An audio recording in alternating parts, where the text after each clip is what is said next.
Good morning all of you student. आज हम लोग शब्द विचार इस टॉपिक का अध्ययन करेंगे।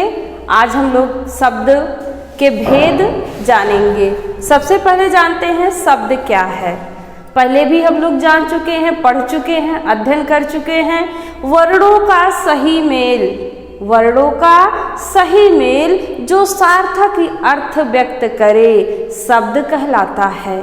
और इस शब्द का अध्ययन 4 प्रकार से किया जा सकता है, 4 प्रकार से किया जाता है, अर्थात शब्द के 4 भेद हैं। पहला है उत्पत्ति के आधार पर, दूसरा है रचना के आधार पर, तीसरा है अर्थ के आधार पर और चौथा है प्रयोग के आधार पर। सबसे पहले हम उत्पत्ति के आधार पर इसके अंतर्गत जानते हैं।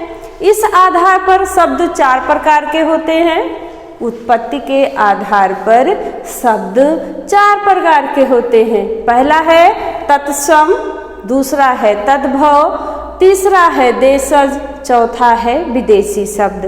तत्सम शब्द वे शब्द होते हैं जो संस्कृत के हूबहू हिंदी में उतार लिए जाते हैं। कहने का मतलब है तत्सम शब्द संस्कृत के शब्द हैं और वे हिंदी में उसी रूप में प्रयोग किए जाते हैं।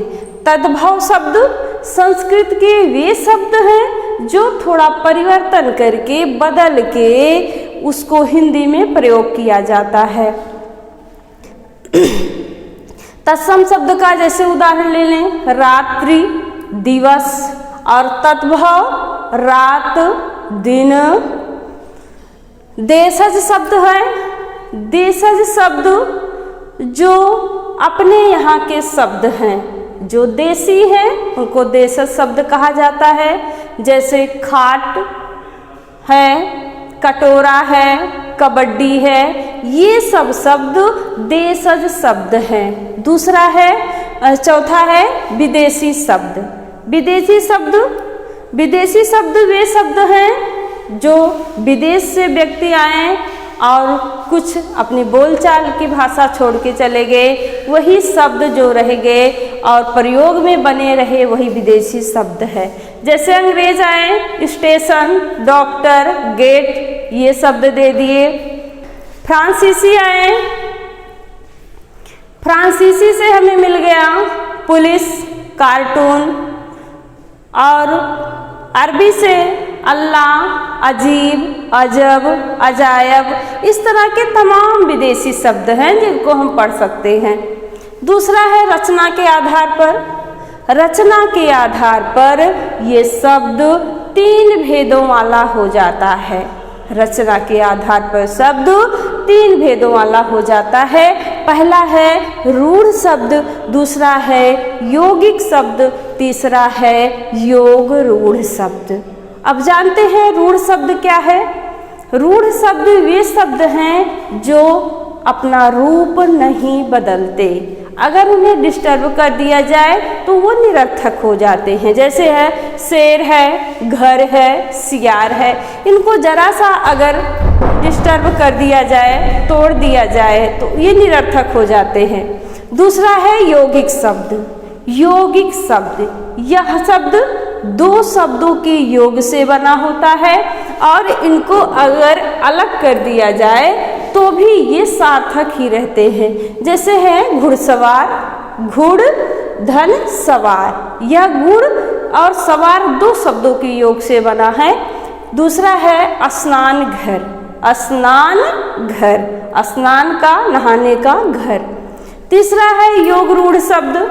अब योग रूढ़ शब्द ऐसा शब्द है जो यौगिक होते हुए अपना अर्थ छोड़कर कोई दूसरा विशेष अलग अर्थ व्यक्त करता है, उसे हम योग रूढ़ नाम से जानते हैं।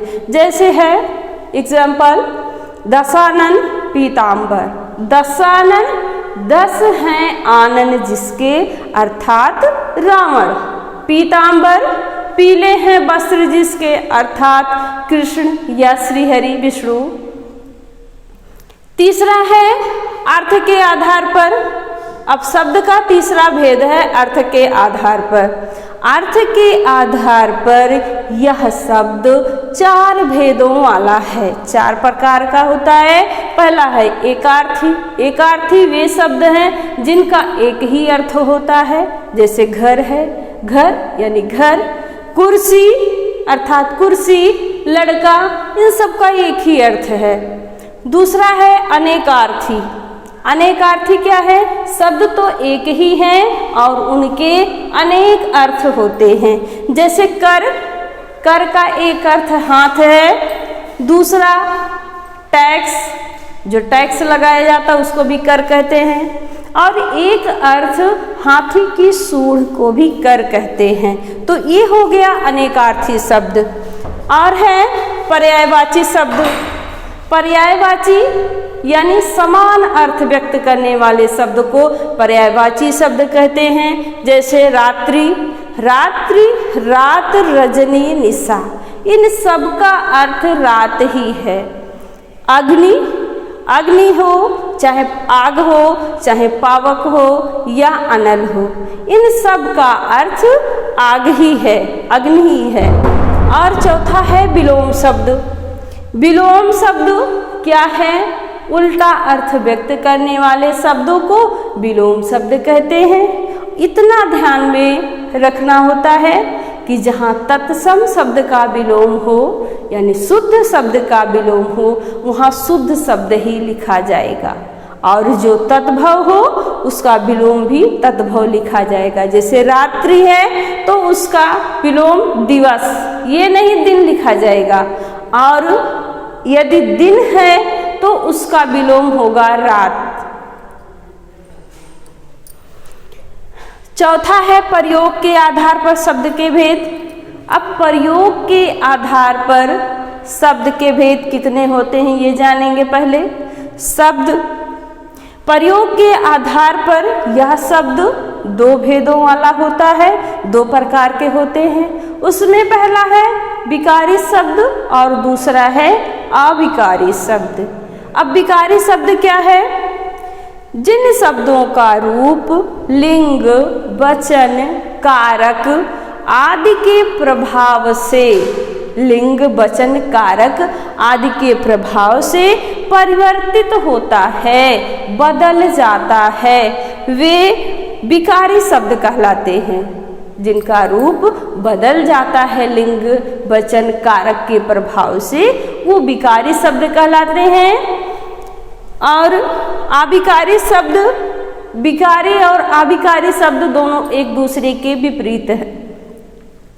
अविकारी शब्द वे शब्द हैं जिनका रूप, लिंग, वचन, कारक आदि के प्रभाव से किसी भी परिस्थिति में नहीं बदलता, परिवर्तित नहीं होता, वे हैं अविकारी शब्द।